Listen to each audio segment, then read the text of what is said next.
예, 마가복음 1장입니다. 21절부터 28절 우리 같이 읽겠습니다. 그들이 가버나움에 들어가니라. 예수께서 곧 안식일에 회당에 들어가 가르치시매 무사람이 그의 교훈에 놀라니 이는 그가 가르치시는 것이 권 있는 자와 같고 서기관들과 같지 아니함이로라. 마침 그들의 회당에 더러운 귀신 들린 사람이 있어 소리질러 이르되 나사렛 예수여 우리가 당신과 무슨 상관이 있나이까? 우리를 멸하려 왔나이까? 나는 당신이 누구인 줄 아오니 하나님의 거룩한 자니이다. 예수께서 꾸짖어 이르시되 잠잠하고 그 사람에게서 나오라 하시니 더러운 귀신이 그 사람에게 격려를 일으키고 큰 소리를 지르며 나오는지라.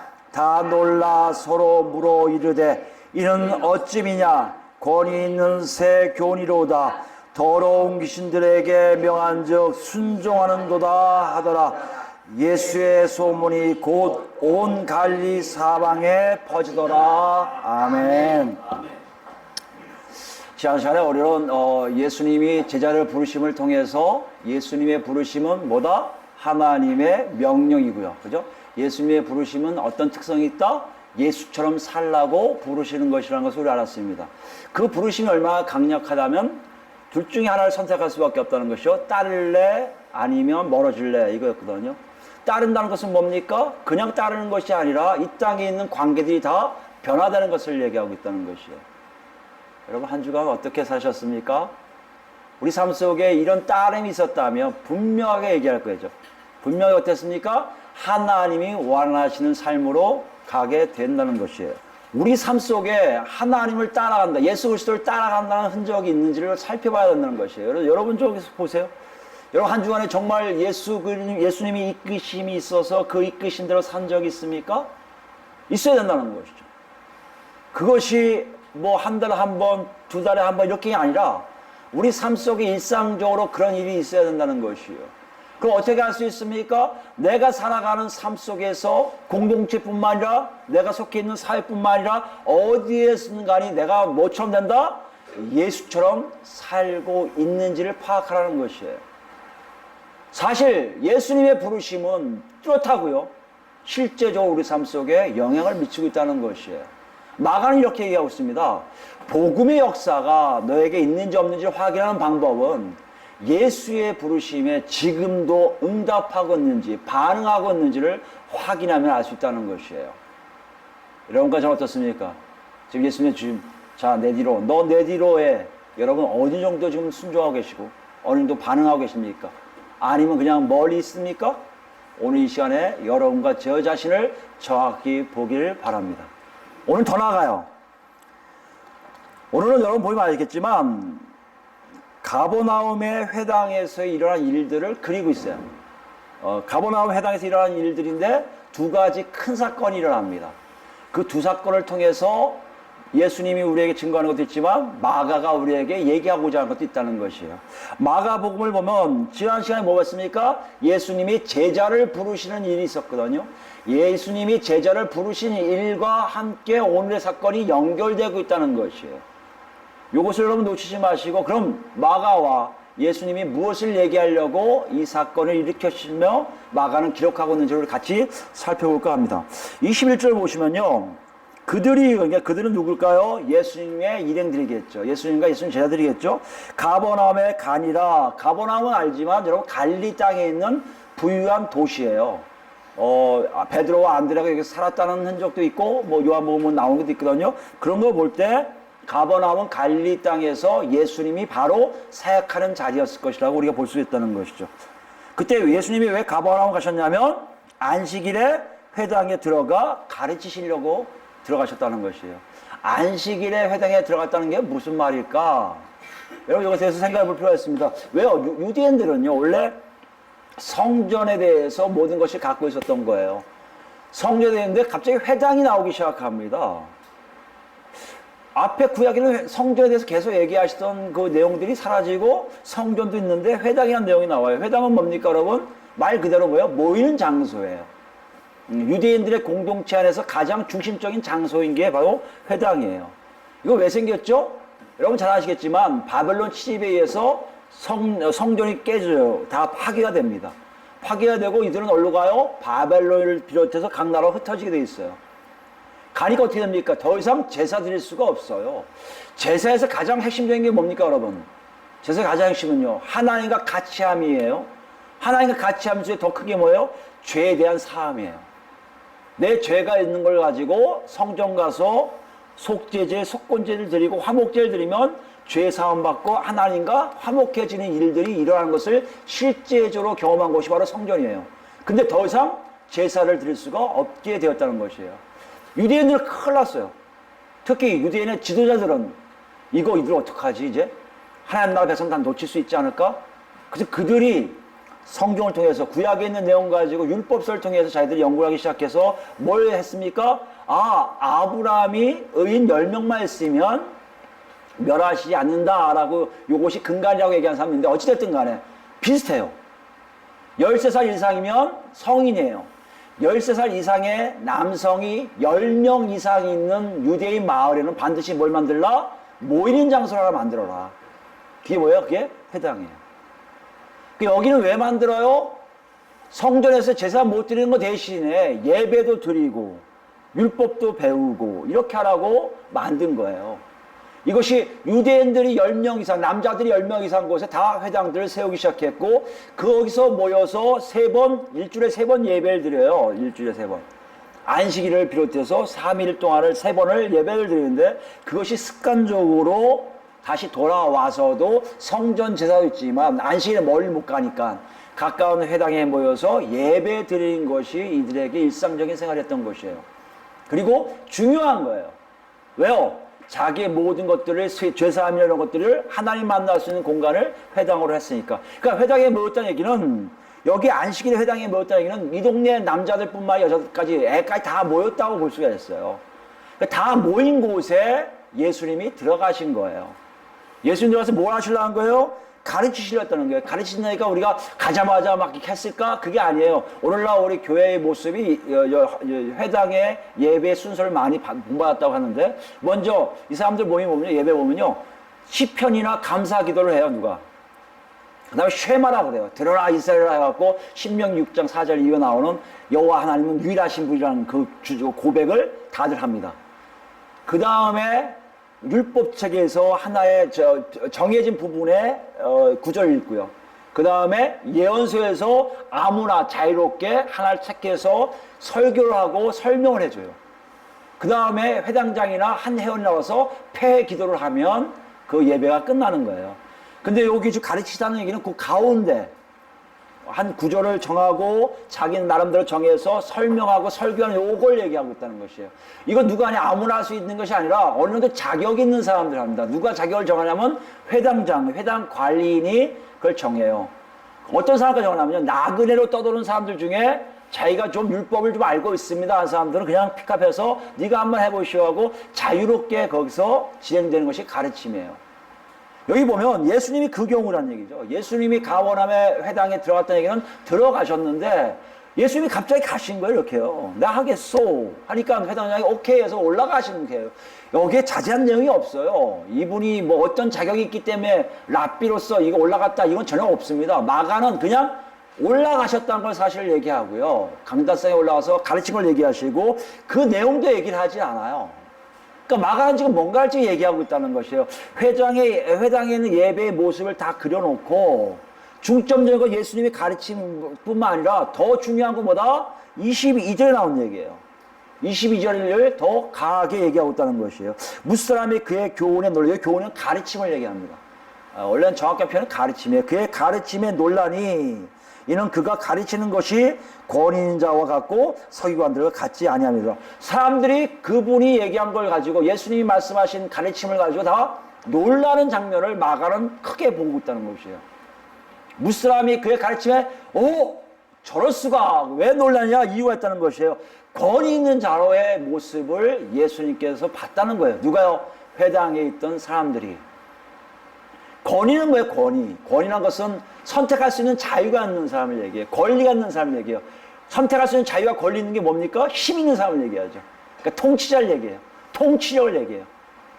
이 권위의 의미는 성경에 와서 어떤 의미가 쓰냐면 하나님과 밀접한 관계에 있는 사람을 얘기해요. 하나님의 무제한적인 주권적 역사를 그대로 얘기할 수 있고 그대로 전할 수 있는 그것이 뭐다? 권위예요. 우리가 성경을 유일한 하나님의 영적 권위라고 얘기하잖아요. 이 유일한 영적 권위가 왜 됩니까? 이 글자 내에 뭐요? 하나님의 뜻을 그대로 전하기 때문에 그래요. 이 글자를 가지고 하나님의 뜻을 전한다고 해서 하나님의 유일한 영적 권위라고 얘기해요. 사람에게 영적 권위를 주어지지 않습니다. 사람을 통해서 영적 권위가 주어진 일들은 여태까지 한 번도 없어요. 그런 걸 볼 때 권위가 있다는 얘기는 어떻게 보면 하나님이 뭔가를 지금 말씀하셨다고 생각하는 거예요. 그럼 예수님이 하나님께서 직접 말씀하신 걸 얘기할까요? 그럴 수도 있어요. 그런데 이걸 비교하는 거 보면 이게 무슨 얘기인지 마가가 뭘 얘기하려는지 더 정확하게 알 수 있는데요. 뒤에 비교 대상이 나오는데 누굽니까? 그게 서기관이에요. 서기관. 권위 있는 자와 같고 서기관들과 같지 아니함이로라. 왜 마가는 서기관을 등장시켰을까요? 권위 있는 걸 얘기하고 싶었는데 왜 서기관일까요? 우리 생각해보면 어떤 면을 조금 생각하면 그 당시 서기관들이 하나님의 권위를 갖고 있다고 생각하는 불이었을 가능성이 많다는 것이에요. 실제 그렇습니다. 실제로 서기관들은 원래 문서를 보관하던 자예요. 문서들을 보관하고 문서를 평가하고 해석하는 자들이에요. 그러니까 유대인들에게, 이스라엘 백성들에게 서기관들은 뭘 했을까요? 율법을 보관하는 일을 했겠죠. 율법을 보관하는데 대부분 율법을 이렇게 필사본으로 썼는데요. 이걸 거의 다 암송해서 쓴 사람들이에요. 그러니까 머리도 좋고 암기력도 좋고 그리고 거기에 대한 해석도 할 수 있는 사람들이니까 대단한 사람들이란 말이에요. 이 진가가 본격적으로 나타난 게 언제였냐면 바벨론 포로로 끌려갈 때예요. 바벨론 포로로 끌려갈 때 뭘 가져갈 수 있었을까요? 가져간 게 하나도 없겠죠. 그러니까 누구를 의존할 수 있을 수밖에 없어요? 제사장이나 서기관들인데 제사장보다 더 서기관이었겠죠. 서기관들이 얘기할까요? 그거 뭐 우리 식으로 얘기하면 신명기 6장 5절 말씀에 이렇게 씁니다. 사사기에 보면 이런 게 있어요. 이렇게 얘기했을 거 아니에요. 그러니까 뭐가 되는 거예요? 포로로 끌려간 이후부터 이 서기관들은 뭐예요? 율법의 전문가예요. 말하자면 학자들이에요. 이들의 말은요, 곧 하나님 말씀이에요. 누가 거부할 수도 없어요. 이들이 만약에 이거 이렇게 할 뜻이에요 해석하면요, 그 해석은 곧 하나님 뜻이에요. 이 정도로 막강한 힘을 갖게 된 것이 서기관들이에요. 여러분 잘 아시는 에스라가 바로 이들의 대표적인 인물이다. 첫 번째 인물이라고 얘기해요. 실제적으로 구약 백성들, 구약을 가지고 연구한 유대인들이나 지금도 유대인도 마찬가지지만 에스라를 굉장한 천재로 여겨요. 천재로. 다 에스라 썼다고 얘기해요. 지금요. 모세오경서부터 시작해서 에스라가 다 기억하고 다시 다 썼다고 얘기하는 게 바로 에스라입니다. 엄청난 천재라고 볼 수 있어요. 그런 힘을 가진 사람이 바로 서기관들이었어요. 그러니까 이들이 지역마다 다 있어갖고 회당에서 율법 가지고 뭐 얘기할 때 서기관들이 오잖아요. 그러면 서기관들이 이 자리가 있어요. 이렇게 앞에. 그러면 딱 들어오면 다 일어서야 돼요. 다 일어서 이 양반 여기 앉을 때까지 다 서서 있다가 앉으면 그때 앉는 거예요. 그러다가 회당에서 율법 얘기하다가 율법 얘기를 막힌다 그러면 쓱 보는 거예요. 서기관은. 서기관이 벌떡 일어나서 사실 이건 이런 내용입니다. 여러분 아셨죠? 하면 그런 거군요 하고 이것에 통해서 하나님의 말씀을 받아들이게 돼요. 그 정도로 막강한 파워가 있는 사람이에요. 누가 설교를 하다가 막혔어요. 율법설 얘기하다가 막혔어요. 이거 저 못하겠네요. 그러면 서기관들이 나와서 이건 이런 얘기입니다 하면 다 이해가 되고 다 끄덕끄덕 할 정도의 힘을 가진 사람들이에요. 또 더 나가요. 이 사람들 어떻게 했냐면 이 사람들 모여서 한 게 또 율법을 가르치는 교사가 됐어요. 학자들이니까 교사했겠죠. 어린아이들에게 율법을 가르치고 사람들에게 율법을 가르치기 시작합니다.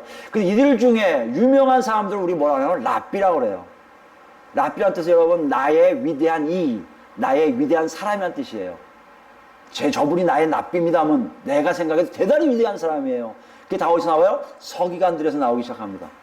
근데 이 랍비들은요, 여러분 탈무드 보면 알겠지만 랍비들 이름이 나오거든요. 전설적인 사람들이 많아요. 전설적인 사람들이란 얘기는 무슨 얘기냐면 제자들이 굉장히 많은 걸 얘기하고요. 제자들이 항상 자기 얘기가 하나님 뜻이라고 주장하기 위해서 하나님이 말씀하셨습니다가 아니라 우리 스승인 우리의 위대하신 랍비신 아무개께서 말씀하신 겁니다 하면 다들 껌뻑 죽어요. 그분이 얘기했구나. 이게 그 당시의 분위기였어요. 그러니까 여기 보면 서기관들과 같지 않다 얘기는 그 당시에 회당에서 서기관들이 자기 얘기를 했는데 사실 하나님 이렇게 생각하고 이렇게 쓰신 겁니다. 여러분 이해하십시오. 그러면 요즘 설교자들은 뭐예요? 예화를 들다든지 아니면 주석기를 들다든지 신학자들 얘기를 들어서 가져오거든요. 근데 이 당시 그렇지 않았어요. 우리 랍비 누구께서 그렇게 얘기하셨습니다. 아셨어요? 그럼 다들 랍비 누가 얘기했대? 맞지. 그럼 그게 다행히 뭐예요? 하나님의 뜻이 되었던 것이에요. 그 당시 서기관들은 거의 하나님의 계획과 뜻을 판별하는 판별사 역할을 했던 것이 바로 서기관들이었던 거예요. 근데 예수님 오셔서 딱 한 번 가르쳤는데 뒤집어졌어요. 많은 학자들이 연구하기 시작합니다. 대체 뭐가 그분에게 있었을까? 여러분 알겠지만 이제 나와요. 내용이 안 적어요. 마가가 왜 안 적었을까요? 앞으로 그런 내용이 계속 나옵니다. 율법에 대한 해석이 달라지기 시작했습니다.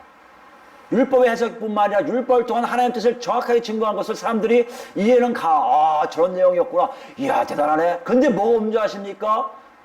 예수에게는 랍비 아무개를 통해서 이런 말씀하였다는 얘기가 없다는 얘기예요. 사람들 생각에 분명히 저 뜻은 저 사람이 누군데? 가버나움에 아무개 누군데 얘기했던 사람 같은데? 그 정도까지 알겠죠. 외치던 사람인데 알겠죠. 그런데 저 사람이 얘기하는 것이 왜 나한테는 와닿을까? 이해가 될까? 끄덕끄덕하게 되네? 이것을 사람들이 느끼기 시작했다는 것이에요. 여러분 한번 생각해 보세요. 예수님이 랍비였습니까? 아니었어요. 갑자기 목수였다가 나타난 사람이에요. 서기관들, 유명한 서기관 쫙 앉아 있었을 거예요. 근데 사람들은 예수께 호응하기 시작했다는 것이에요. 그리고 뭐라는 줄 아십니까? 저 사람 얘기가 하나님과 관계된 얘기인 것 같다 그런 거예요. 물론 다는 안 그럴까 저는 생각합니다. 그 중에 개 중에는 많은 사람들이 그렇구나 하고 했지만 일부 사람들은 정말 그럴까? 저 사람이 뭔데? 이런 사람들 분명히 있었을 겁니다. 어찌됐든 간에 하나님의 직접적 역사를 체험하게 하는 일들이 뭐다? 권위 있는 자와 같다는 의미입니다. 뭐와 같지 않다는 거예요? 사람들 통해서 얻어진 사람의 말에 의해서 유전된 사람의 마음에 전승된 내용이 아니라 율법을 가지고 바로 하나님의 뜻을 정확하게 증거하는 모습이 권위 있는 자와 같음을 사람들이 알게 되었다는 것이에요. 여러분 어떻게 보면 게임이 안 되잖아요. 서기관들과 예수님, 우리가 알고 있는 예수님 누구세요? 하나님의 아들이시잖아요. 여기요 그리스도시잖아요. 게임이 안 되잖아요. 서기관들 어떻게 싸울 수 있어요. 근데 예수님이 왜 이렇게 하셨을까요? 회당에 들어가서 가만히 앉으셔도 괜찮잖아요. 예배 드리고 나와서 그냥 딴 데 가셔서 딴 데 외치셔도 되잖아요. 왜 회당에서 이러셨을까요? 한번 생각해 보세요. 여러분 왜 그랬을까요? 여기에 우리 힌트를 주는 내용이 나옵니다. 이사야서 51장 해볼까요?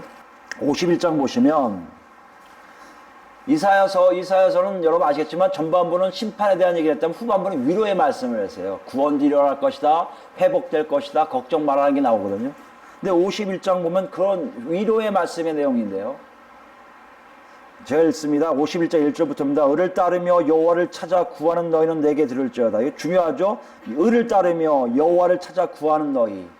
하나님을 계속 사모한 자들이 있다는 것이에요. 그들에게 말씀하시는 거예요. 이건 뭘 얘기합니까? 하나님 나라 회복에 있어서의 중요한 요소예요. 하나님의 의를 쫓고 하나님을 쫓는 사람들, 하나님 바라는 사람들, 그들에게 하나님의 음성이 들린다는 것이에요. 그들에게 하나님의 말씀이 떨어진다는 것이에요. 2절입니다. 1절 위에 있군요. 너희를 떠낸 반석과 너희를 파낸 우묵한 구덩이를 생각해보라. 너희의 조상 아브라함과 너희를 낳은 사라를 생각해보라. 아브라함이 혼자 있을 때 내가 그를 부르고 그에게 복을 주어 창성하게 하느니라. 시작과 지금 이렇게 된 이유에 대해서 한번 생각해보라는 것이에요. 시작은 뭐요? 아브라함이 했다? 아니다. 내가 했다는 것이에요. 누가요? 하나님이요. 이거 중요합니다. 아브라함이 찾지 않았어요. 아브라함은 하나님께 경배했을 거예요. 하나님을 찾았을 거예요. 하나님 부르셨을 거예요. 하나님이 오시겠지. 하나님 계시겠지 했지만 직접적 은혜의 역사는 하나님 그 입에, 그 말에, 그 귀에 소리를 내주신 거예요. 너 내가 명하니 떠나서 내가 지명한 곳으로 가라. 이 말씀 하나에 아브라함의 모습이 나온 거죠. 여기에 이스라엘 백성들이 시작됐고 하나님 나라의 시작을 보여주고 있다는 것이에요. 3절이면 나 여호와가 시온의 모든 황폐한 곳들을 위하여 그 사막을 에덴 같고 그 광야를 여호와의 동산 같게 하였나니 그 가운데서 기뻐함과 즐거움과 감사함과 창하는 소리가 있으리라. 앞으로 그렇게 회복하시겠다는 거예요. 하나님의 주권제 역사에서 반드시 회복이 될 거라는 얘기예요. 여러분 이걸 믿으셔야 됩니다. 여러분 사람의 힘으로 낙원 만들 수 없어요. 사람의 노력으로 낙원 안 돼요. 오직 하나님의 홀로 역사를 통해서 주권적 역사를 통해서만이 하나님 나라가 이루어진다는 것이에요. 이걸 유대인들에게 먼저 알라고 여호와께서 말씀하십니다. 4절 볼까요? 중요한 거예요. 내 백성이여 내게 주의하라. 내 나라여 내게 귀를 기울여라.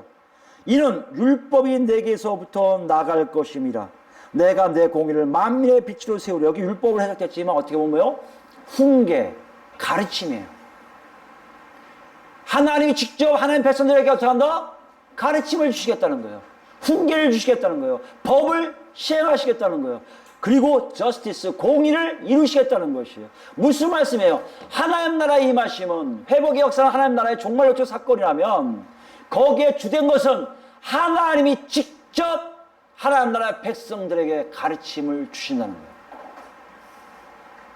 여러분 이것이 누구하고 좀 비슷해요 지금요. 예수님이 오셔서 뭘 외치셨어요? 얘들아 때가 찼으니, 때가 찼고 하나님 나라 가까이 왔으니 회개하라. 그리고 복음을 믿으라고 외친 그 외침이 뭘 얘기한다고 했어요?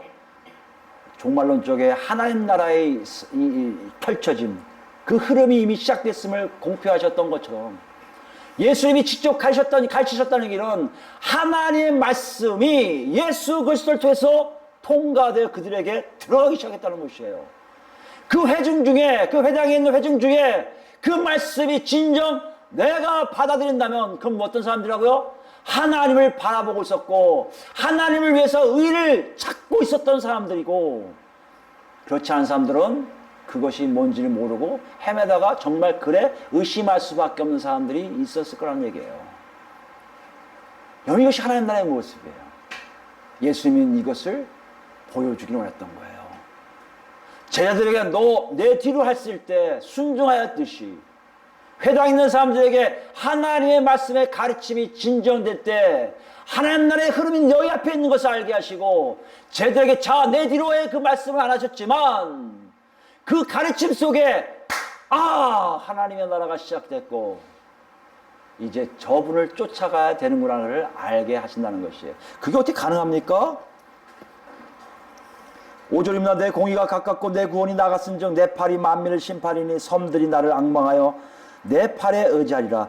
너희는 하늘로 눈을 들며 그 아래의 땅을 살피라. 하늘이 연기같이 사라지고 땅이 옷같이 헤어지며 거기에 사는 자들이 하루살이같이 죽으려니와 나의 구원은 영원히 있고 나의 공의는 폐하여지지 아니하리라. 의를 아는 자들아, 마음에 내 율법이 있는 백성들아, 마음에 내 가르침을 받는 내 백성들아, 너희는 내게 듣고 그들의 비방을 두려워하지 말라. 그들의 비방에 놀라지 말라. 어떤 백성이요? 하나님의 가르침을 받고 있는 자들. 이것을 지금 예수님이 말씀하고 계신 거예요. 그 예수는 누구시라는 얘기예요? 그 앞에 50장 4절 말씀 보시면요, 이것을 외치고 이것을 정확하게 전달하려는 여호와의 종의 모습이 나와요. 여기에는 이사야가 될 수도 있고요, 누구도 될 수 있어요. 근데 특징이 있습니다. 그 종의 특징을 보세요. 4절부터 봅니다. 50장 4절입니다. 주 여호와께서 학자들의 혀를 내게 주사 나로 공고한 자를 말로 어떻게 도와줄 줄을 알게 하시고 아침마다 깨우치시되 나의 귀를 깨우치사 학자들같이 알아듣게 하시도다. 주 여호와께서 나의 귀를 여셨으므로 내가 거역하지도 아니하며 뒤로 물러서지도 아니하며. 이해되시겠어요? 하나님의 일꾼이 어떻게 한다고요? 하나님으로부터 정확하게 모든 것을 알아서 백성들에게 정확하게 증거할 수 있는 모습을 한다는 것이에요. 그뿐만 아니라 대적에 대해서 읽어보셔야겠지만 절대 흐트럼 없이 그냥 대적 앞에 나서는 자가 된다는 것이에요. 누굴 얘기하고 있습니까? 신약이 지금 예수님은 회당에서 누굴 얘기하는 거예요? 그 사람이 바로 나다라는 걸 보여주고 계시는 거예요. 예수님은요, 회당에서 서기관들을 이렇게 묵사발내려고 하신 게 아니에요. 너 까부자, 이게 말면 뭘 알아? 이게 아니에요. 뭘 알아하신 거야, 지금요? 얘들아, 하나님 나라가 이미 시작되었고, 그 큰 흐름에 너희가 들어가기 위해서는, 말씀에 있듯이, 하나님이 직접 주신 말씀이 너희 안에 들어간다면, 그것을 전한 사람이 누군지 아냐? 바로 여호와의 종이요. 그 여호와의 종의 말씀대로 사는 자들만이 하나님 나라 백성이 됨을 공포하고 계시는 거예요. 여러분, 우리 어때요? 우리 한번 생각해 볼까요? 우리가 놓치는 게 있는 게 뭔지 아십니까? 예수 믿으면 성령님 우리 안에 계세요. 성령이 우리 안에 계시면 뭐 하신 줄 아십니까?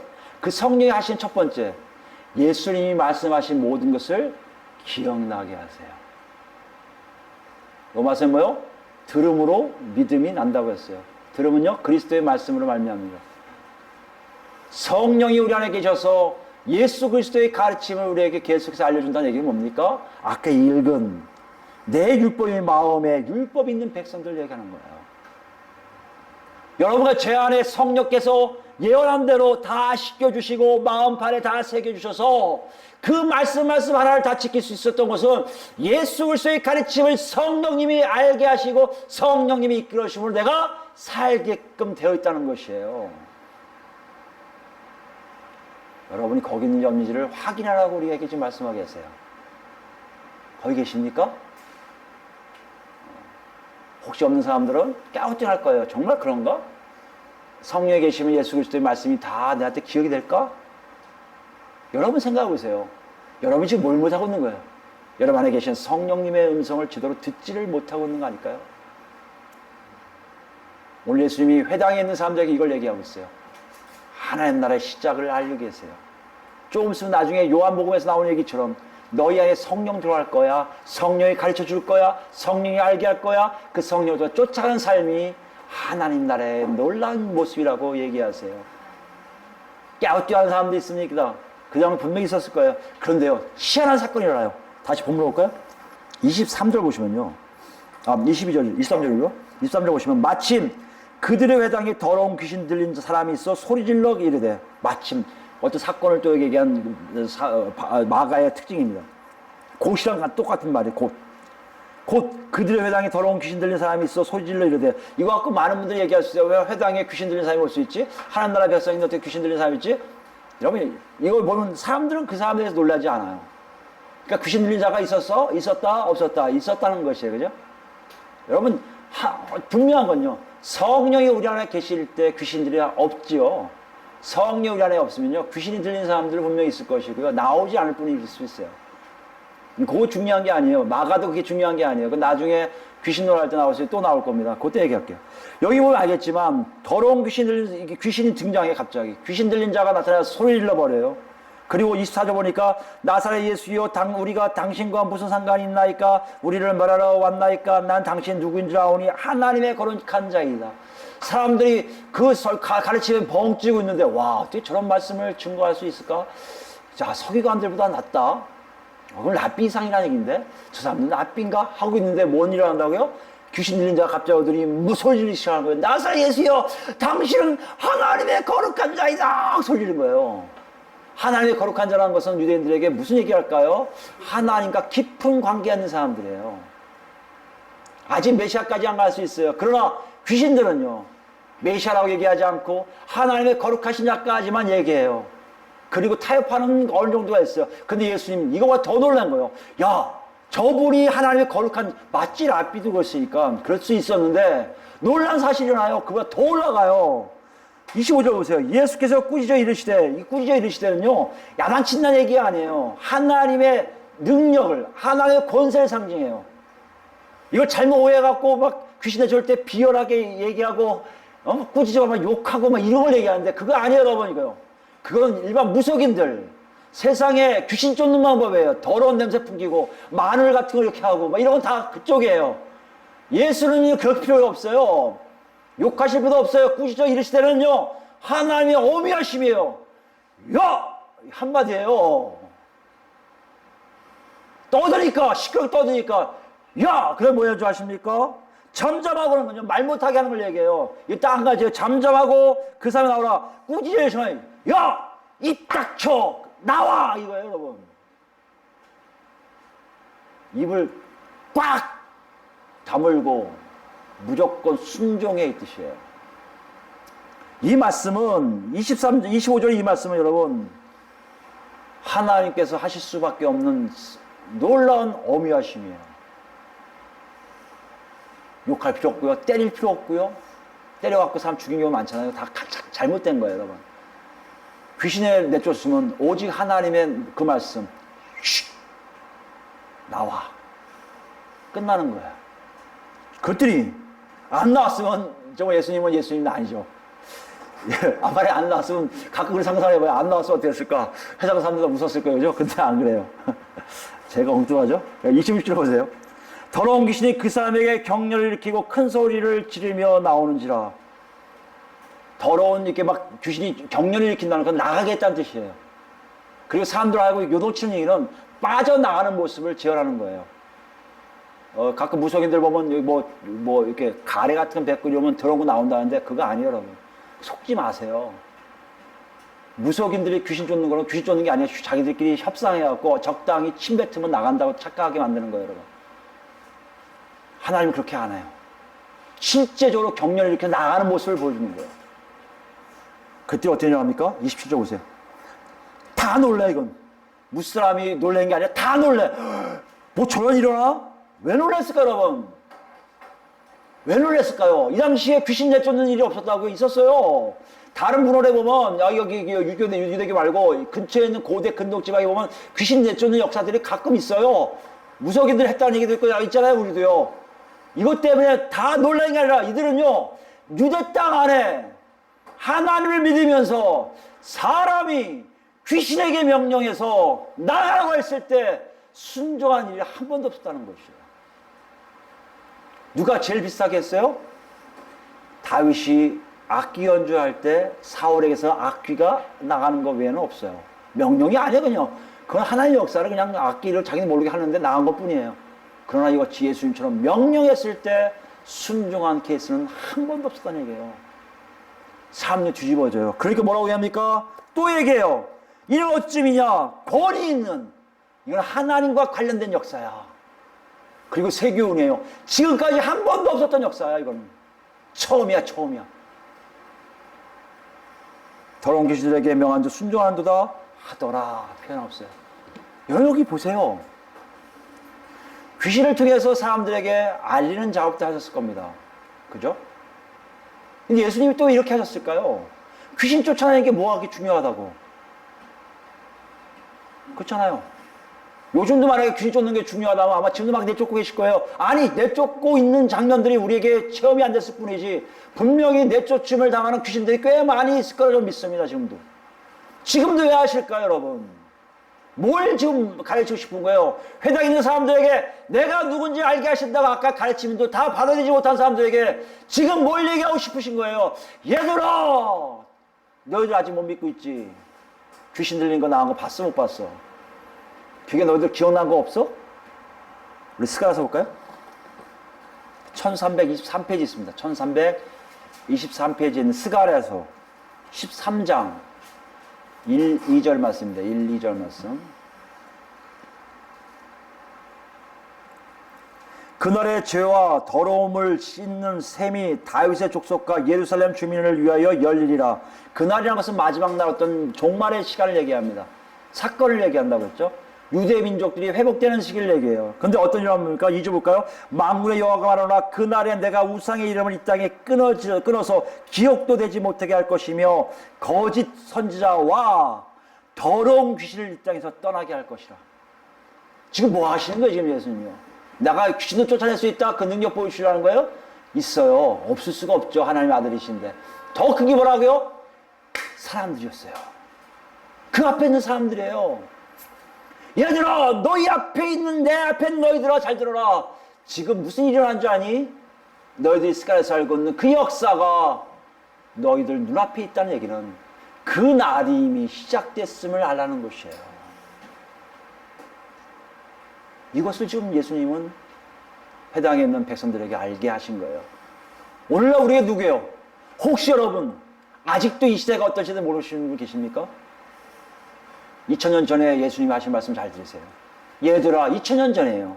이미 하나님 나라가 너희 앞에서 펼쳐지고 있음을 기억하라. 증거가 내 입에 나온 말씀이 하나님의 주신 말씀이요 가르침일 뿐 아니라 내 입에서의 명령이 하나님의 명령으로 귀신들이 그 땅을 떠날 수밖에 없는 상황이 일어나기 시작했다는 것이에요. 예수가 누군지 모릅니까? 예수 믿기 쉽지 않습니까? 나 버리고 싶어, 내 마음대로 살고 싶습니까? 오늘 이 노크스 들으셔야 돼요. 이때는요, 뭘 한다고요? 심판이 있다니까요. 같이 있다고 말씀드렸잖아요. 두 사건이 있다고 말씀드렸잖아요. 은혜의 사건이냐, 심판의 사건이냐. 은혜의 사건 들어오라고 지금 예수님이 회당에 있는 유대인들에게 강력하게 지금 얘기하고 계신 거예요. 뭐로요? 몸으로 보여주시는 거예요. 귀신을 내쫓는 삶, 그 역사는 아무도 하지 못했지만 이제 하신다는 것은 하나님의 직접적인 역사가 너에게 있으므로 너희가 예수를 만나라는 것이에요. 여기서 끝나면 좋은데요. 마가는 또 이걸 왜 썼을까요? 독자들은 이해가 쉽습니다. 독자들은 상황이 어려웠을 거예요. 어려움만 있고요, 죽음도 있었고요, 슬픔만 있고요, 이제 재미가 하나도 없을 수도 있어요. 이 사건은 뭘 얘기합니까?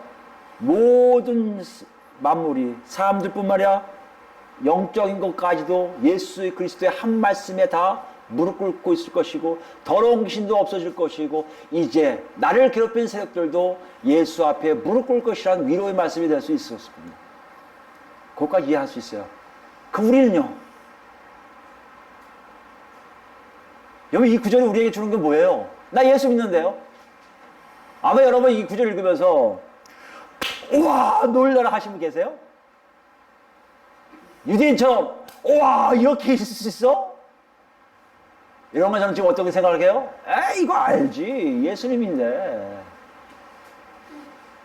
가르침이 대단하셨겠지. 당연하지, 나도 예수님 가르침 직접 듣고 싶어. 그랬을 거예요, 그죠? 귀신 내쫓으며 이 정도는 아무것도 아니지. 아마 죽은 자도 살려주신 예수님 다 알고 계신데 내가 이걸 몰라? 그럼 여러분 뭘 우리에게 알려주려 했을까요? 여러분 이거 갖고 뭘 생각하고 계실까요? 우리가 유의해 볼 건 마가가 얘기하고 싶은 내용을 다시 한번 보면 우리에게 준 메시지가 있음을 볼 수 있습니다. 독자들에게 또 하나 주신 메시지는요, 위로의 메시지도 있지만 마가가 기록할 때요, 애써서 기록한 것 중에 아까도 얘기했지만 22절에 권위라는 권위야, 27절에 권위인 권위가 나와요. 이 권위는 아까 했지만 권세를 얘기한다고 했어요. 힘을 얘기한다고 했어요. 통치력, 통제력을 얘기한다고 했어요. 하나님과 비슷한 게 아니라 하나님의 뜻이 그대로 바로 나온 걸 얘기하고 있다고 했어요. 여러분, 우리가 이 권위를 인정하느냐 아니냐의 문제를 한번 생각해 볼 필요가 있어요. 여러분 정말 예수 그리스도께서 권위가 있는 걸 인정하십니까? 인정해요. 예수 믿는 사람들 다 인정합니다. 근데 그 권위가 어떤 권위인 줄 아세요?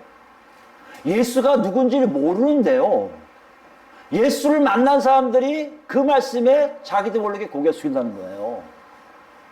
우리가 알고 있는 권위가요, 우리는 익숙한 예수님이니까 우리한테 청 같고 우리에게는 아버지 같은 하나님 아버지고 형 같은 분이고요, 성령님 우리 친구 같은 분이라고 생각할지 모르지만 그분들이 갖고 있는 권위는요, 우리가 아닌 딴 사람들, 예수가 누군지 모르는 사람들이 순종할 뿐만 아니라 예수가 누군지 아는 우리가 아닌, 사람이 아닌 영적인 존재들도 바로 순응하는 그런 분이란 거예요.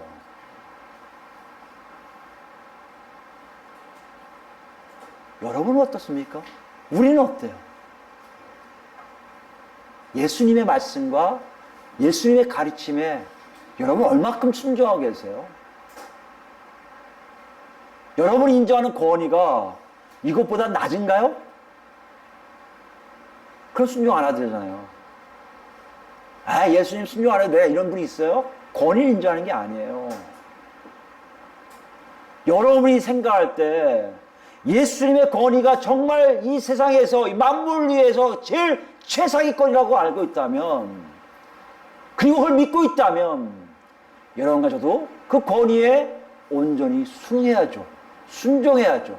따라야죠. 절대적이어야 되지 않겠습니까? 그게 지금 우리 안에 있어야 되지 않겠어요? 그래야 내 안에 뭐가 계신 거예요? 성령님이 계신 게 아니에요. 또 우리 자신을 보세요. 우리 그렇게 생각하지 않을 때가 많아요. 예수님은 그냥 종교적인 예수님일 수 있고요.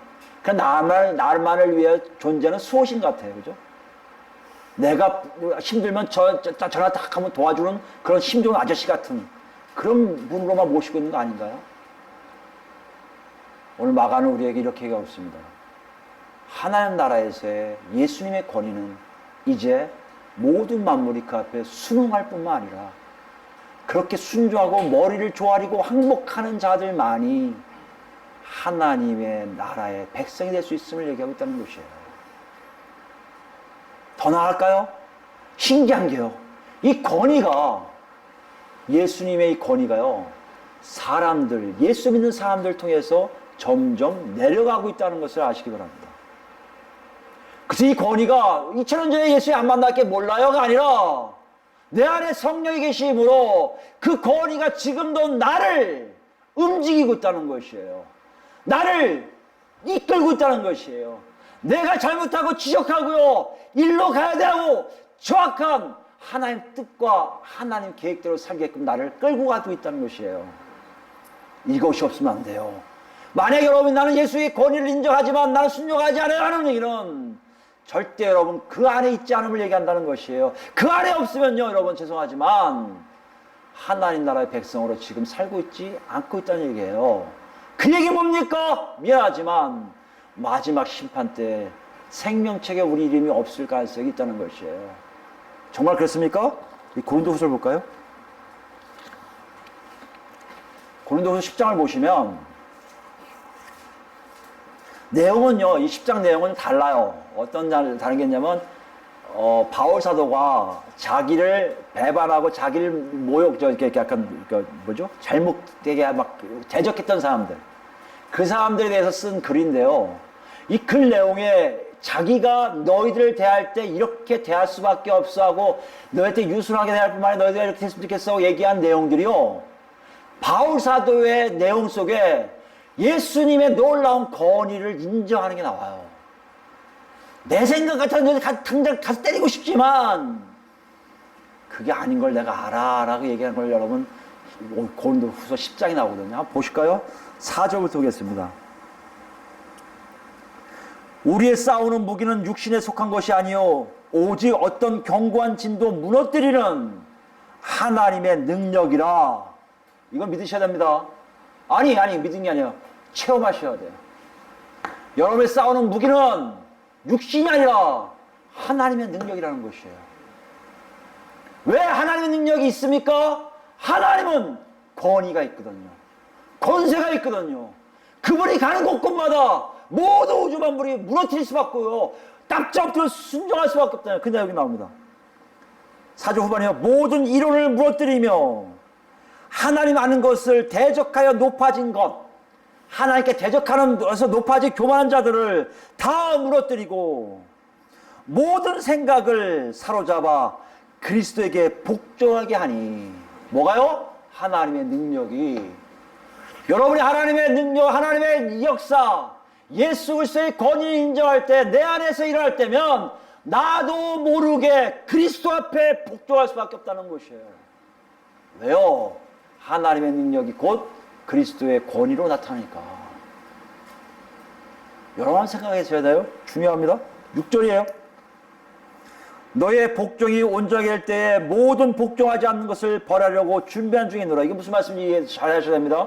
너의 복종이 그렇게 예수 그리스도에 복종하는 것이 나중에 복종하지 않은 사람들을 체벌할 수 있는 근거가 된다는 얘기예요. 나는 왜 그런다고요? 나는 내가 뭐 잘못했길래 죄봐. 예수 믿는 애네? 이렇다는 거예요, 여러분. 여러분이 잘 들으셔야 돼요. 여러분 각자가요, 얼마큼 소중한 줄 아십니까? 하나님 앞에. 하나님이 오직하면 여러분을 기업이라고 했어요. 기업이 뭔지 아세요? 하나님 재산이란 뜻이에요. 하나님의 포션이에요. 하나님이 땅을 만들었고요. 여러분 한 사람 한 사람 갖다 꽂아놓고 있어 이렇게요. 그만큼 귀중해요. 여러분 한 사람 그걸 빠지면요, 그 자리가 없어서 하나님이 멸하지 못해요, 이 땅을. 그 의미는 여러분 한 사람 한 사람 통해서 하나님이 우주 만물에 얘기할 것을 당당하게 얘기할 수 있다는 것이에요. 그 어떤 사람들이다? 그리스도께 복종하는 사람들이고요. 복종하는 거 어떻게 한다? 하나님의 능력으로 사는 사람들 모습이고요. 하나님의 능력으로 사는 어떤 사람이다? 하나님의 권위, 하나님의 절대적 주권을 온전히 인정해서 그분 앞에 납작 엎드린 사람들에게 가난한 얘기라는 얘기예요. 해당해서 그걸 지금 사건을 마가는 우리에게 그것을 보여주고 있어요. 더 나갈까요? 8절 보세요. 주께서 주신 권세는 너희를 무너뜨리려고 하신 것이 아니요. 이게 참 바울 사도의 그 모습이 나와요. 여러분 자기를 배반하고요. 자기를 막 야단친 사람들을 때려주고 싶잖아요. 한 대가 줘받고 싶잖아요. 근데 이게 생각하는 거예요. 주께서 주신 자기에게 주신 권세가 권위가 어떤 건 줄 아니? 너희를 무너뜨리는 것이 아니야. 너희를 세우려고 하신 것이니 내가 이에 대하여 지나치게 자랑하여도 부끄럽지 아니라 내가 너희한테 그렇게 여러 가지 하도 참고 참는 것을 자랑할 수 있었던 것은 내 힘이 아니라 내게 있는 하나님에 대한 권세를 인정하기에 너희를 세우려고 한 그 모습이 자랑해도 된다는 것을 얘기한다는 것이에요. 여러분 쭉 읽어보시면 알겠지만요. 자랑에 대한 모습 나와요. 13절부터 쭉 읽어보면요. 13절 볼까요? 그러나 우리는 분수 이상의 자랑을 하지 않고 오직 하나님 우리에게 나누어 주신 그 범위의 한계대로 하노니 곧 너희에게까지 이른 것이라. 이에 대해서 하나님에 의해서 사는 것만이 자랑할 수 있는데요. 자랑거리 중에 하나가 너희까지 내가 간 거야. 여러분 이게 뭐예요? 그리스도의 권위를 인정하는 태도예요. 자기한테 못되게 굴고요.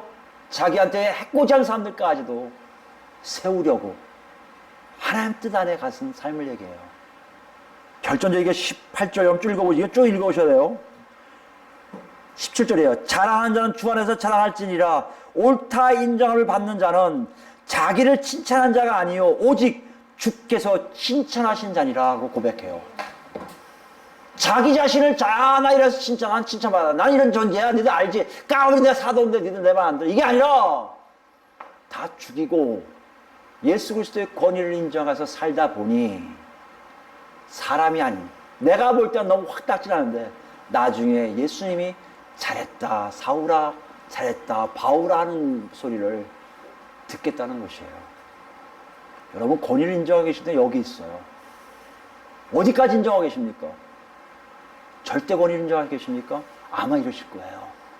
모든 매사에 하나님의 뜻이 뭘까? 하나님 원하신 게 뭘까? 저 사람을 때리고 싶은데 하나님 뜻이 뭐예요? 참죠. 저 사람에게 확 뒤집어씌우는데 참죠. 여러분 있습니까? 지금 하나님의 예수 그리스도의 권위를 인정하는 거예요. 누구처럼요? 귀신들이 바로 납작 엎드린 그 권위에 여러분과 저도 똑같이 인정하는 모습이라는 것이에요. 우리 자신을 보시기 바랍니다. 예수를 믿었다고요? 잘하셨어요. 하나님 나라 백성 됐다고요? 잘하셨어요. 백성 나옵니까? 어떻게 한다고요? 예수 그리스도의 권위를 여러분이 인정하고 계십니까? 어디까지요? 내 삶 전반에 아니 내 삶 전체에 예수 그리스도의 권위를 인정하고 계십니까? 오늘 마가는 우리에게 그것을 묻고 있다는 것이에요. 오늘 마가는 우리 본문에서 이렇게 합니다. 야 예수님 말씀하셔. 하나님 나라 쫙 펼쳐졌는데 그 안에 너가 풍덩 들어가는 것은 예수 그리스도가 누군지 알고 예수 그리스도의 권위에 너희 모든 것을 납작 엎드려 순종할 때만이 들어간다고 얘기하고 있어요. 근데 말이다 너희가 순종하지 않는다면 쫓겨나는 귀신들처럼 쫓겨나게 되어 있다는 것이에요. 여러분 잘 들으셔야 돼요. 쫓겨나길 바라지 않는 우리 모습 속에 분명한 예수님의 권위에 인정하는 삶은 언제 우리에게 있기를 원합니다. 마지막 보시면요. 고린도후서 2장이에요. 여러분 잘 아시는 향기인데요. 2장 14절 말씀입니다. 그리스도의 향기. 왜 향기에 대해서 얘기하냐면요. 하나님이 우리에게 하신 사인 중에 정말 우리가 제대로 살고 있으면요. 그리스도의 향기가 나올 수밖에 없어요. 이건 왜 그런지는 여러분 나중에 더 나올 거예요. 계속 마가복음 1장 나오는데 미리 좀 맛을 보려고 고린도후서 2장을 보았습니다. 14절 보실까요? 항상 우리를 그리스도 안에서 이기게 하시고 우리로 말미암아 각처에서 그리스도를 아는 냄새를 나타내시는 하나님께 감사하노라. 누가 지금 나타나게 한다고요? 하나님이요. 여러분이 예수를 잘 믿는지 안 믿는지, 예수 안에서 권위를 인정하고 납작 엎드려 순종하는지 안 하는지 어떻게 할 수 있다? 하나님이 우리에게 뭘 주신다? 향기를 내시게 하면 여러분 저는 거기 있다는 것이에요. 근데 이 향기가 어떤 일을 보세요?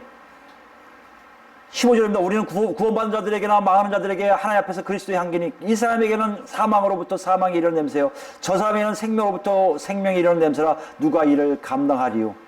우리는 수많은 사람들처럼 하나님의 말씀을 혼잡하게 하지 아니하고 곧 순전함으로 하나님께 받은 것 같이 하나님 앞에서와 그리스도 안에서 말하노라. 무슨 말씀하는 거예요? 우리의 향기는요 둘 중에 하나예요. 망하게 한 사람들은 넌 망할 거야 알려주는 거고요. 생명 있는 사람들에게 넌 생명 있을 거야 하고 알려주는 거란 얘기예요.